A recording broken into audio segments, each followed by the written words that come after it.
Hey everybody, what's up? My name's Nicole. Welcome back to my channel. So if you haven't already, go ahead and give this video a thumbs up, subscribe to my channel, and click the notification bell. That way you can be made aware of every time I upload a video. I wanted to go ahead and take a second to welcome all my new subscribers. We're at 629 today, and I can't remember when the last time I checked to see how much it was, but 629. I'm freaking excited. Hey Liz, hey Bama, and y'all, I just want to say thank you. Thank you for subscribing to my channel. Thank you for supporting me in my recovery.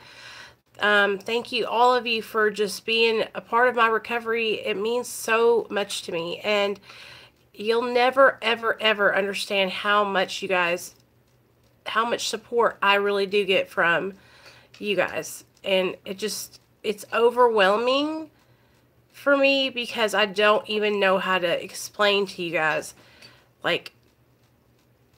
the love and support that I get from you guys. Every now and then there's some negative stuff that happens, but it's nothing compared to all the love and positivity that you guys bring into my life. And I'll be forever grateful for you guys, for that. So welcome to all the new subscribers. I'm so glad that you decided to come over and subscribe to my channel. I'm really just a regular girl. I'm a regular girl. I'm just Nate, stop. Move Paco. Paco, come here. He's just sitting by you, buddy. I'm just a regular girl. Hey, Deborah. I'm just a regular girl in recovery. I have been sober since July 13th of 2015. I do utilize a medically assisted treatment program. I also am in a 12-step fellowship, and I do therapy also with a therapist, which all those things combined have helped me to maintain, 3.5 years of sobriety, continuous sobriety.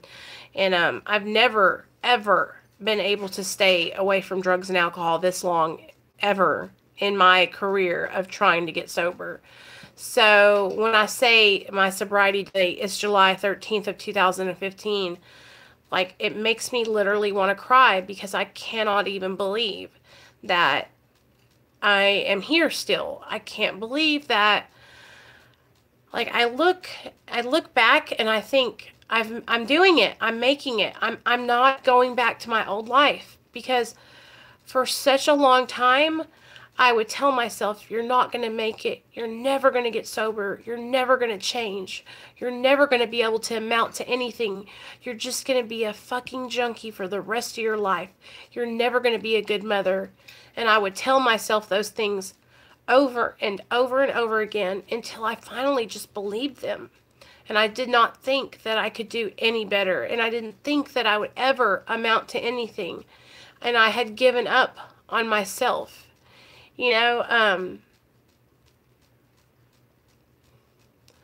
When you give up on yourself and you don't even have faith that you can do anything, that you can make things happen, the only thing that I knew I could make happen was copping dope.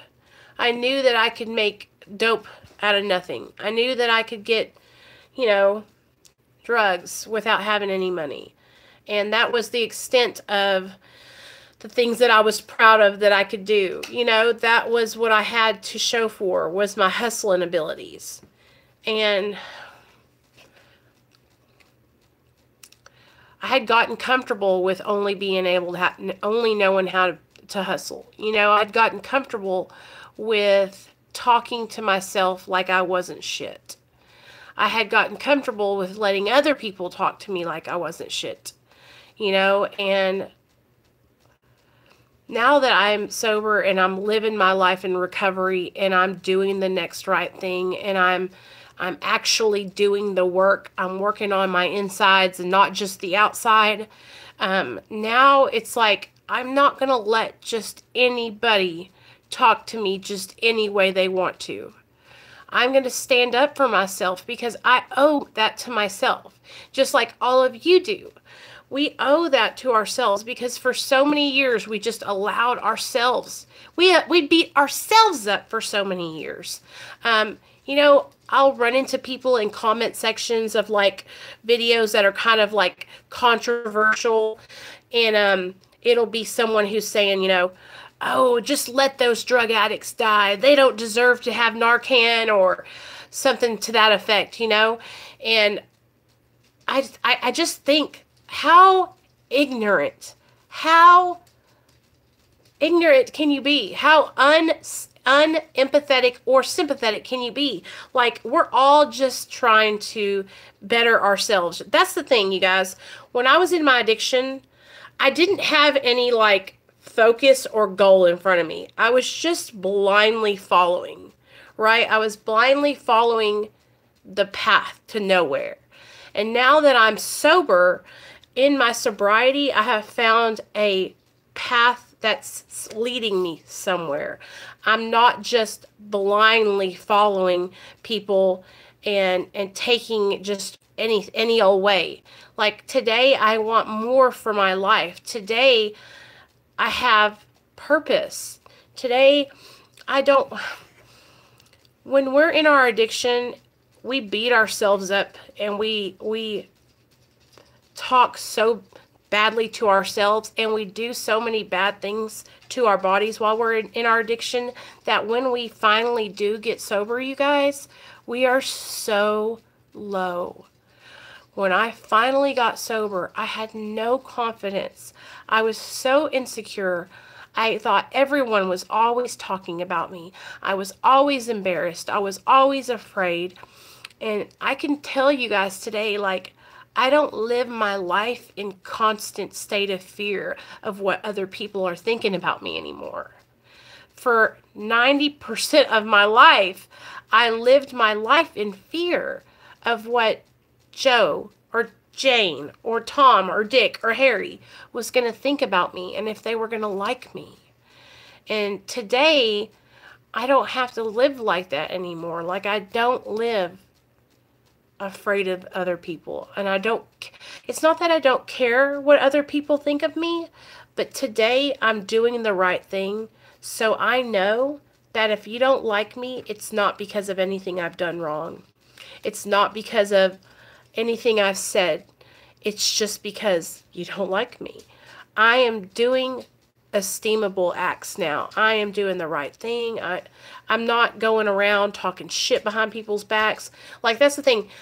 I wanted to talk to you guys about this stuff because you might not think it matters, but when we get sober, like, we have to learn how to even be friends to people, to be good friends. You know, I don't know how to be a good friend. So I'm learning how to be a good friend now.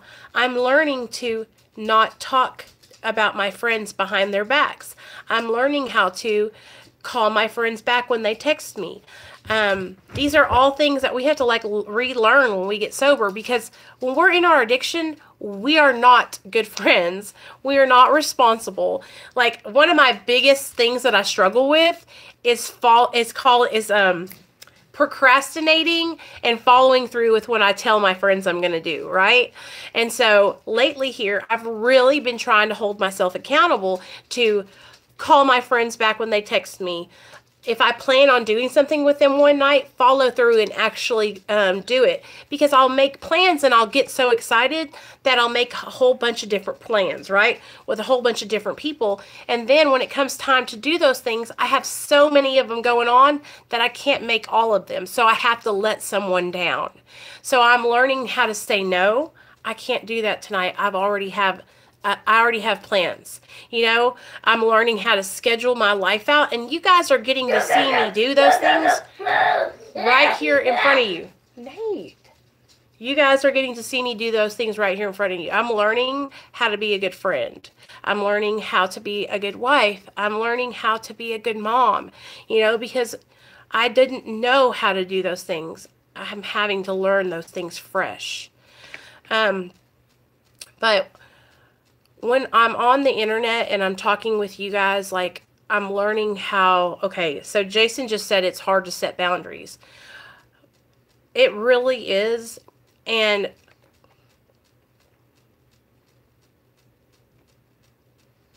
Water. Ice cold.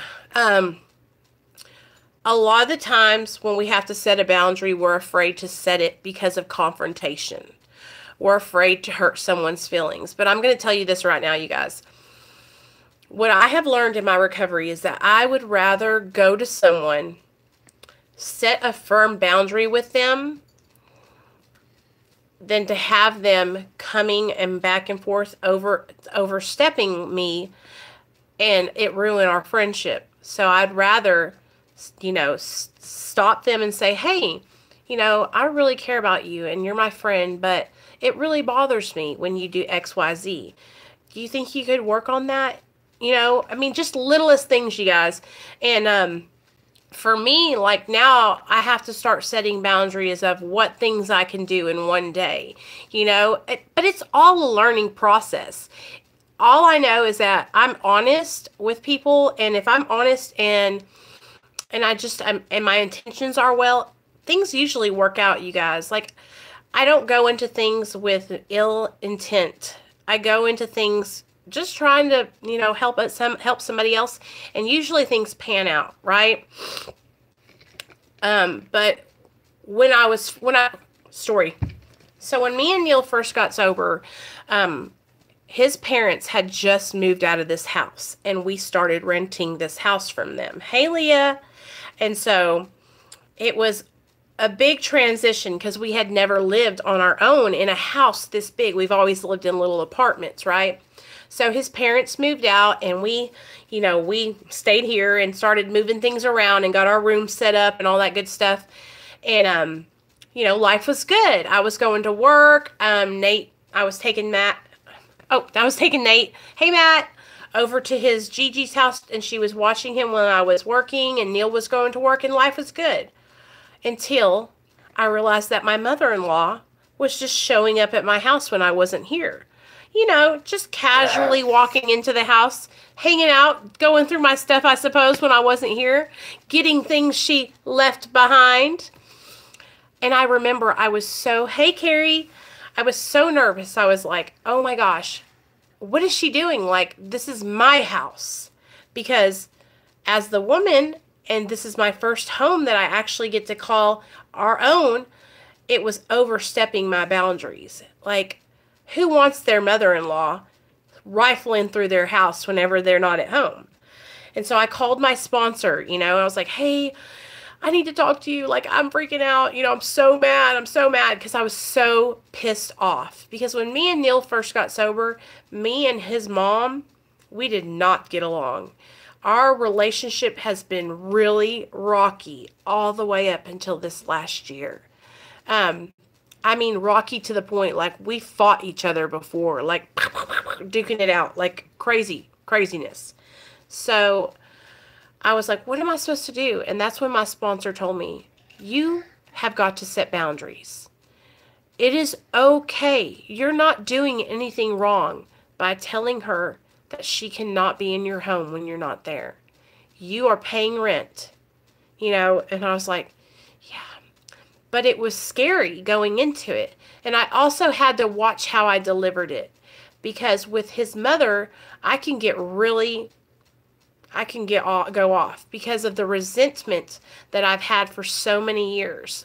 Because whenever me and Neil first got together, his mom has never really, like, accepted me, that I'm actually, like, going to be in the family forever. And so it was really hard for me to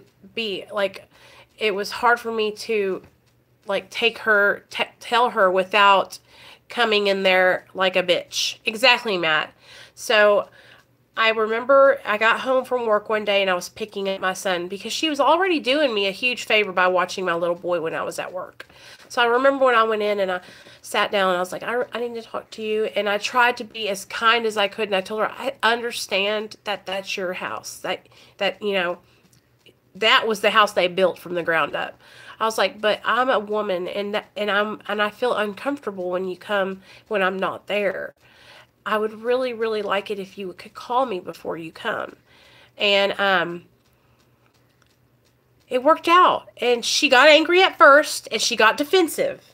And and she kind of like balked at me a little bit, and I left, and I tried to like let her cool off. And then her and her husband talked, because this is when Neil's dad was still alive. And then she ended up saying, you know, you're right, I understand. And that was the first time we ever had like a conversation where we didn't freaking rip each other's throats out. And ever since then, I have been working really hard, you guys, about how I approach her and how I deliver messages that I need to get through to her. Because Neil's mother is Neil's biggest enabler, but also his only support besides me. So, and I mean enabler as in like financially, and that's really a huge deal, because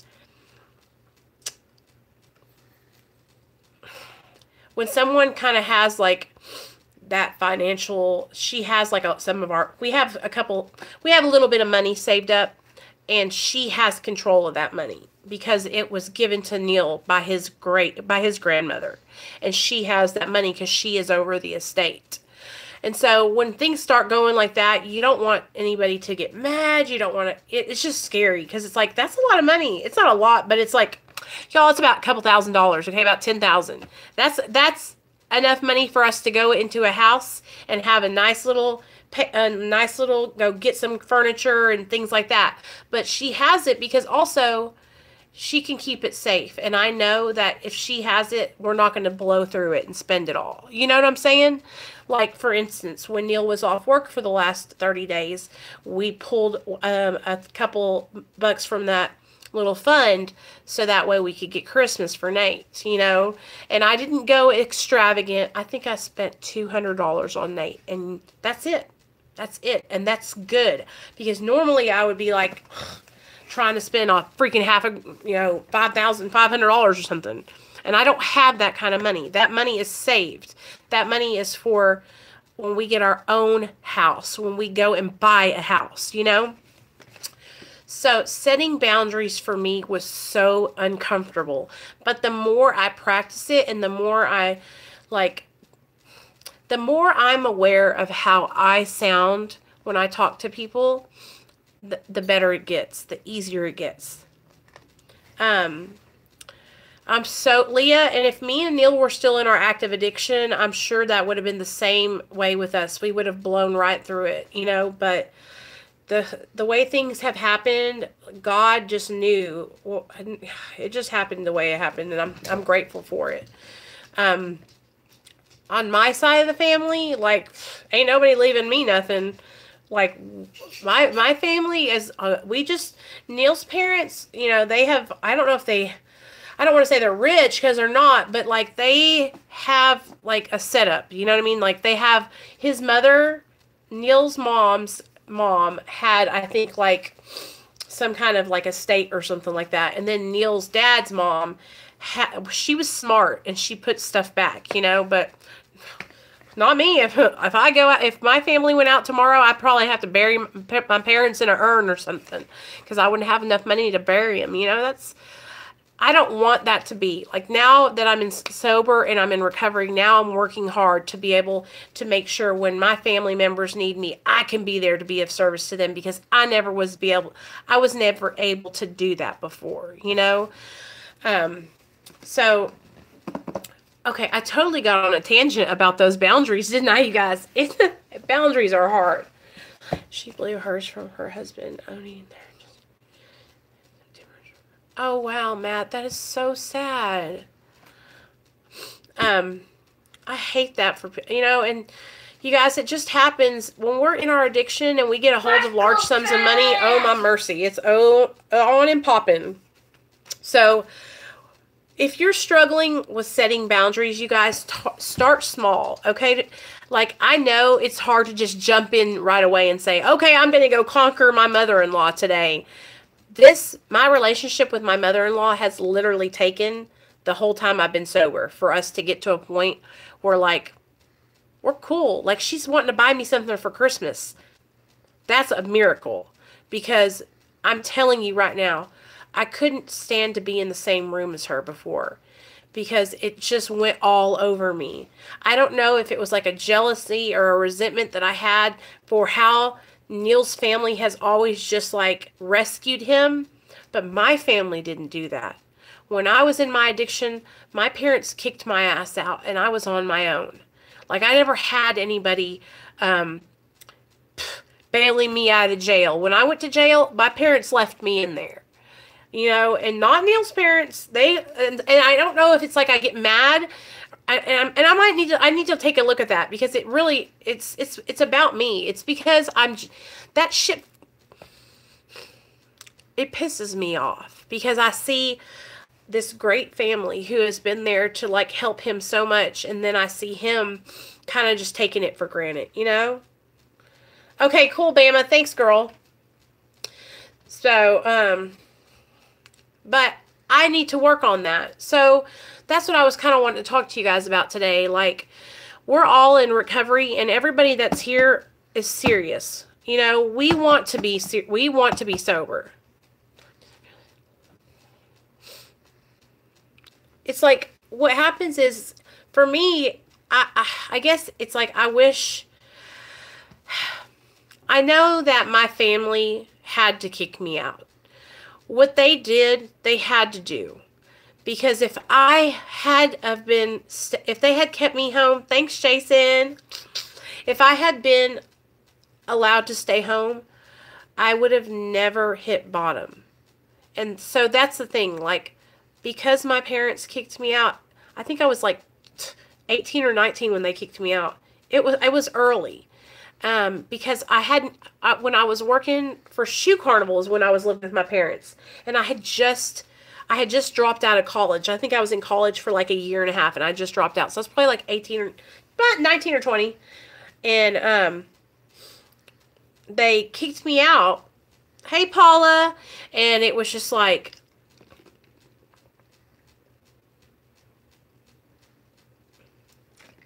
it was what had to be done.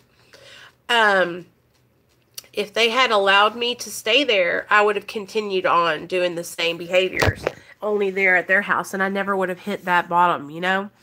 Although my bottom was literally 12 years later, 13 years later, I think that if I had been allowed to stay there, it wouldn't have even been farther out. Is there any questions you guys have for me, or anything that you guys want me to talk about that I went through or experienced? If so, put it in the comments and I'll read it and answer it. But a lot of the times I struggle with comparing how my family was with me to the way his family is with him. And I don't know if some of you guys go through that with your significant others, but for me, I don't know. It's just like, it's hard, because what I do is I play this thing in my mind, and I think, well, if I had had those chances, I would be different, you know? And I don't know why I feel like I kind of got slighted, you know what I mean? Like, if I had had all those opportunities like he did, would I be in a different position? And I don't know why I let my mind do that, because I know that thinking is not going to get me anywhere, you know? So, but me and Neil, it's my husband, it's hard, because a lot of the times, you know, I will compare myself with him and vice versa. I think he does the same thing, you guys. But we're both two totally different people. Yeah.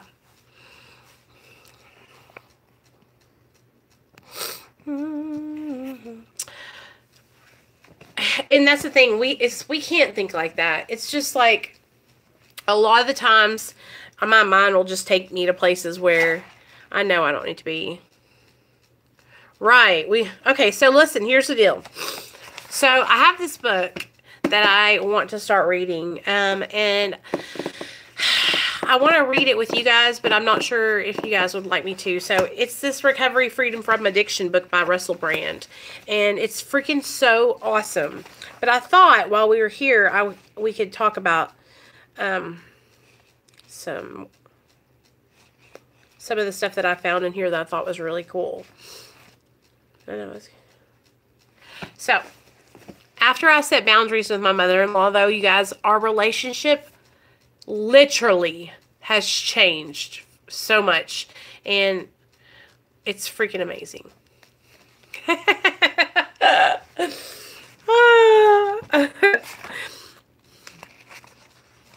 I never thought, I always, like all, the whole time since I met Neil, like I thought we would forever hate each other. You know what I mean?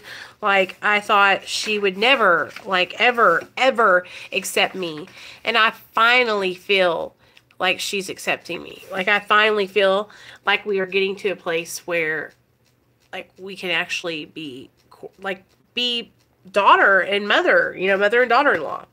Okay, so these questions in this book, I want to ask them to you guys. I'm going to answer them with you guys. But I want you guys to answer them too in the comments. Don't be lame. Okay, let me get a pen because I want to take notes.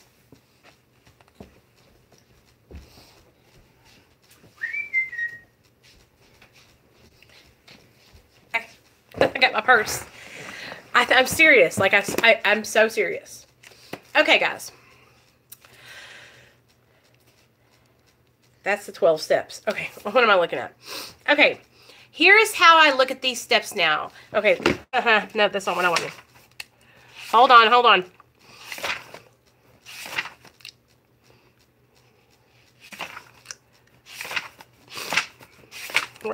I was going through these with step 1 exercise. Oh, that's going to be good. Okay. So lately here on my channel, what we've been talking about is the first 3 steps, okay, guys? And because we're all, a lot of everybody in here, or the most of the people in here are in early recovery, and they don't, have not even, you know, haven't went through the steps or anything like that. But, and I feel like I feel like step 1 is a good place for us all to kind of like marinate in. Because step 1 is the most important step. Did y'all know that? Because if you don't fully take step 1, then you're not going to get sober. Step 1 is we admitted we were powerless over drugs and alcohol and that our lives had become unmanageable, right? So if we don't fully surrender in the very beginning, then we'll continue to go back out no matter how many more steps we work through. You know, at the very beginning, at step 1, we have to come to that point where the rubber meets the road and we're like, okay, I surrender. I can't get high no more. When I get high, I break out in what? Handcuffs and felonies. And we know that the negative consequences are just overwhelming, you know, and also, you know, when we're addicts and alcoholics, we don't care how many negative consequences we have. We'll keep going back even though there's negative consequences.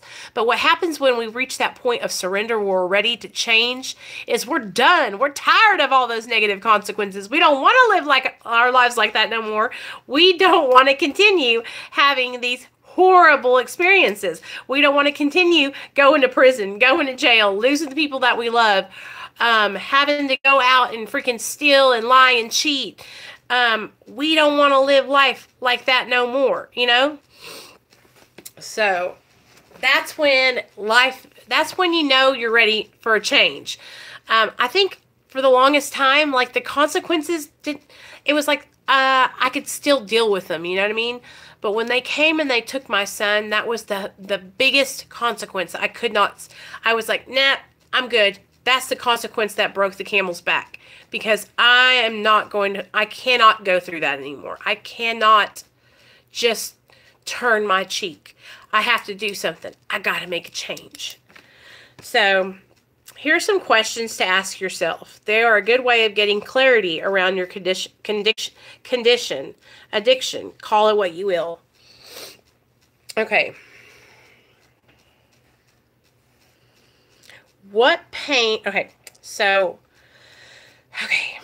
Here's the question. What do I want to change? What do I want to change? Is it drinking? Is it being unable to put my phone down for an hour? Is it self-harm? Is it going out with inappropriate men? Is it thinking negative thoughts about myself? Is it lying? Is it heroin? What do I want to change?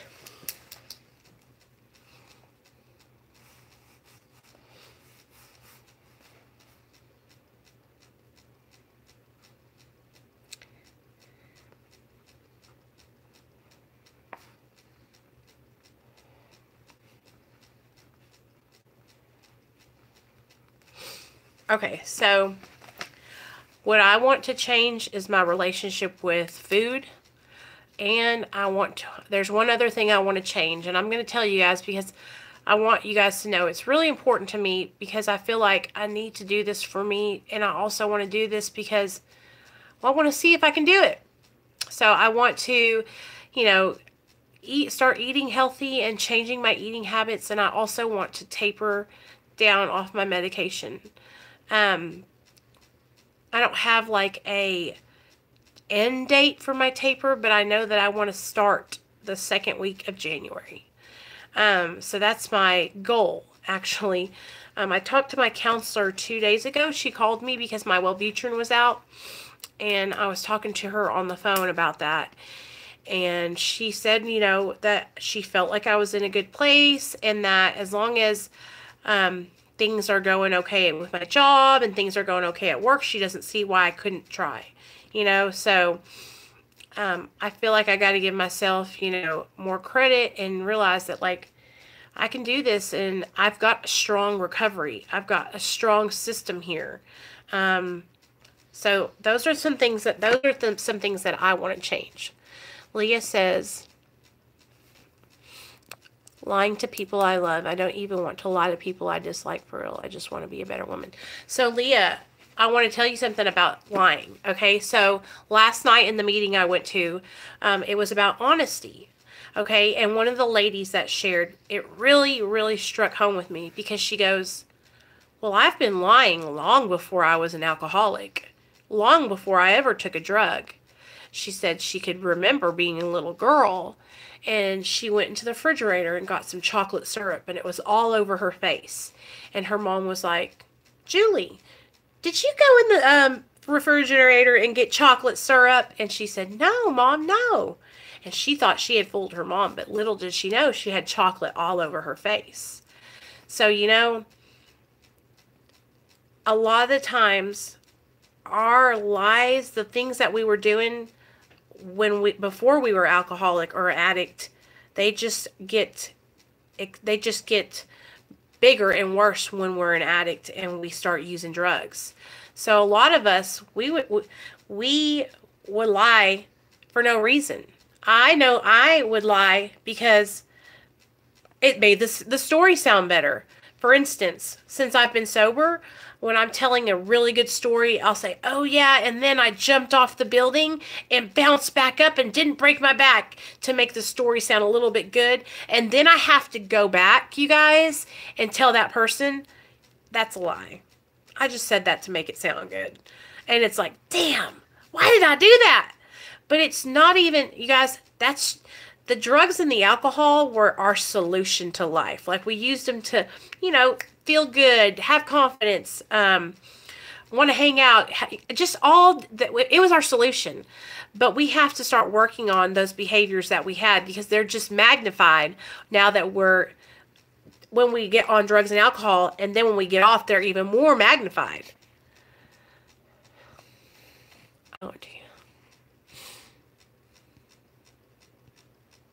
I understand that, Deborah, you know, and I try not to talk negatively about medications on my channel, because I have had so much help from medically assisted treatment. But if I am being honest with myself, I want to make sure that I push myself to do the best I can in my recovery, you know?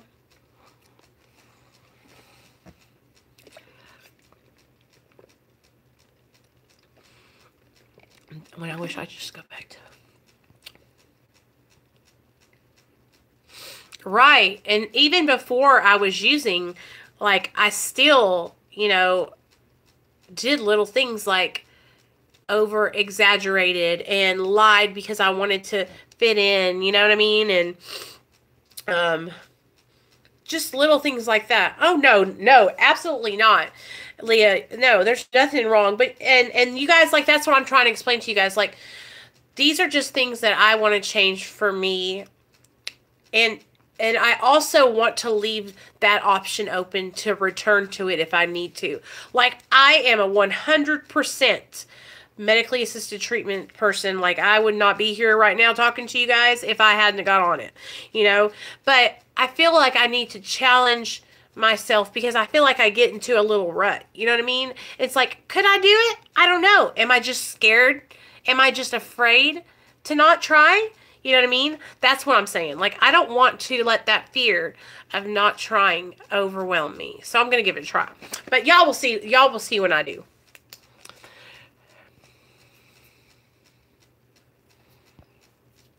Oh, yeah. And that's absolutely. And that's the thing, Matt. If you're under doctor's care and supervision, you guys, and you're taking your medication as prescribed, and you're also trying to live your life right and living and work in a program of recovery, then you just keep doing what you and your doctor have gotten set up. Don't ever feel like when I talk about what I want to do for my recovery is any way shaming any kind of medically assisted treatment, because no, not at all. I just want to get to a place where I feel like I could do it. Anyway, I will make a whole video dedicated to my feelings about that. And I'll label it. It'll say, you know, me and medically assisted treatment or whatever like that. But if you are on Suboxone or methadone and you are actively trying to work in your recovery and you're doing the right thing and you're here showing up and suiting up, man, I mean, that's all we got to do, you guys. Is that all recovery is about, is that willingness, and the willingness to change and to come in and to be a part of and to actually make that personality change, that spiritual experience that we talked about yesterday in the back of the big book, which is that personality change. What happened to me was when I was on drugs and alcohol, I was a different person. I didn't act like I do now. This is me. I've had a personality change strong enough to bring on all this. Like, that's what the spiritual experience was for me. It's like, now it's like my whole life is in a different path now because of recovery and because of the 12-step fellowship. It has turned me on to a new way of living, a spiritual connection, and a community that I never even knew existed. And now I have all of you and all these other people that are in recovery that are trying to live their lives one day at a time by being better than they were the day before. It's like that's what it's all about. We're just trying to do better than yesterday. Every day is a new day to try and do better than we did the day before. You know, and I think a lot of people that are not on drugs and alcohol, they don't have like those goals and that trying to be better than they were than the day before. When you're an alcoholic and an addict, we got like a purpose, you guys. Like, we have something to go forward for, you know? And I feel like I'm lucky. You know what? I'm proud to be an addict. I'm proud because I have literally been to the bottom. I have been all the way down, homeless, living on the street, bouncing from couch to couch, shooting up, drinking out of paper bags underneath a bridge. I mean, just imagine. And now I'm lived literally 9 lives. A whole personality change has come over me. And that's what the spiritual experience for me was. Of course it is, Jan. It was a experience for me that changed the way I saw life. When I got into recovery, my whole personality and perspective of life has changed. And now my focus isn't on the substance that I have to chase every day, that I have to get to make myself feel differently, right? My focus is on trying to help others. My focus is on doing the next right thing, whatever that may be. Doing the next right thing might be helping the little old lady across the street. Doing the next right thing might be if I come up to a stop sign, making sure I look both ways and not running it like I would have in my old lifestyle. Doing the next right thing might be paying that $20 to my mom back that I took out of her wallet when I was in my addiction. Do you know what I'm saying? That spiritual experience for me was everything. And I would have never had that change in perspective if I hadn't have gone to AA. Yeah. Yeah, I suppose. Okay. So here's the next question. What pain or fear do I associate with change in this area? Whew. So what pain or fear do I associate with change in this area? So the fear that I associate with changing my eating is, honestly, is the fear of failing and not being able to lose the weight. That's why I keep on not even starting. And then when I start, I screw up like the second day and I go back. Because I'm like, oh, well, I already screwed up. I might as well just go out. And that's that whole attitude. The same with drugs and alcohol. It was the same way when I would relapse. Well, I relapsed. Fuck it. I'm just going to get high some more. That's that same mentality. Just like I do with food. I'm like, fuck it. I had a brownie. I'm just going to eat a whole pack of brownies. What happened? It's red. What keeps happening to it? Let me see. Come on here. My nose is itchy. Oh my God. Look at me. Is it hurting? No. Okay. Sit down right here. That. Oh wow, that looks really red. Is it hot? No. It feels a little high, a little bit. That fear of failure is what always turns me back to, you know, it's like relapsing on food. I don't know why his ears are turning red like that. He has tubes in his ears. Yeah, do you see how red it was though? It's just it's a regular. It's not swollen or anything, but it's red. Huh. So, but that's the same way we are when we are like trying to get sober and we're just starting out, right? And then we pick up, you know, we relapse and then we're like, oh, well, fuck it. I should just, and that's that. I learned that I can't have that mentality with drugs and alcohol, but now I have to relearn, I have to learn it with food, you guys. And for me, it's so hard because the food's having a negative effect on me. I'm gaining weight. You know, and I can die from diabetes. Is it okay if I take the house shoes off? Mm-hmm. Sorry. Here. What's going to happen? Cold water. Why? Because it's good for you.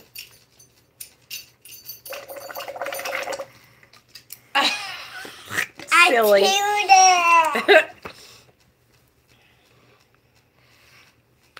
And then the next question says, what pleasure am I getting out of not changing? Well, none. None. I'm not getting any pleasure out of not changing. In fact, it's torturing me. What will it cost me if this doesn't change? I'll have to keep buying bigger pants, and then I'm not going to have any clothes that fit. See, this book is the bomb, you guys. And imagine, like, if you're asking yourself these questions about your addiction. You know, how much is it going to cost me if I don't change and stop shooting heroin? Well, it could change me my life. It could cause me my life.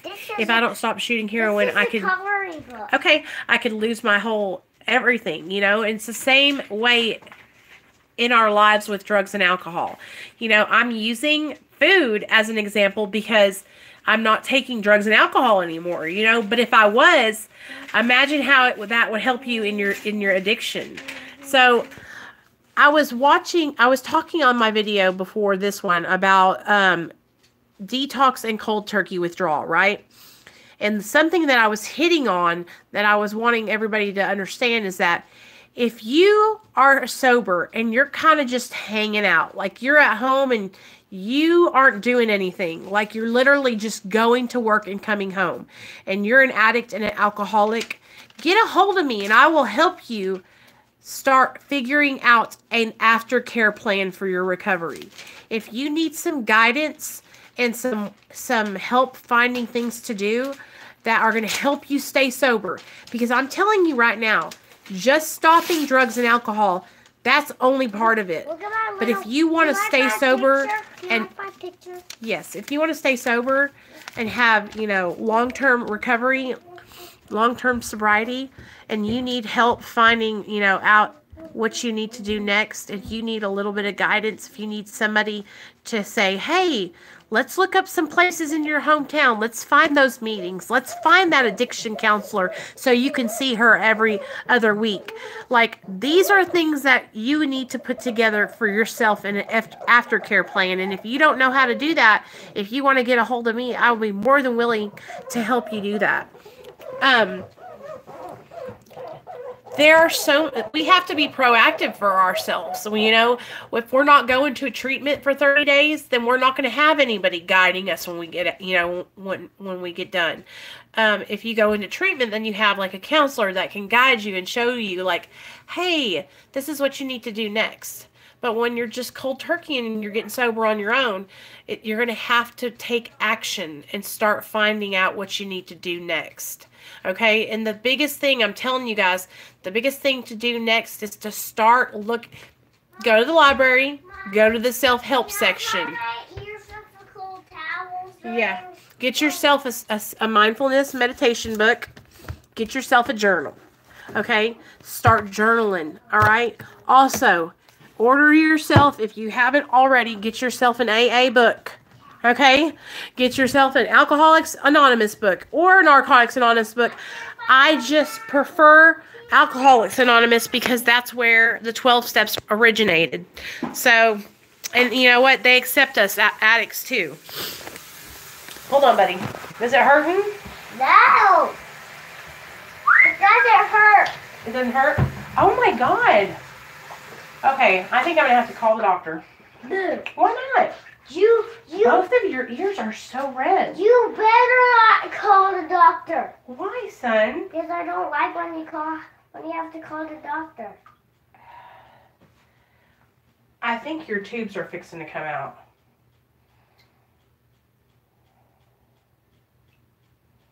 Go lay down on the couch, on the bed, so I can put this towel on you.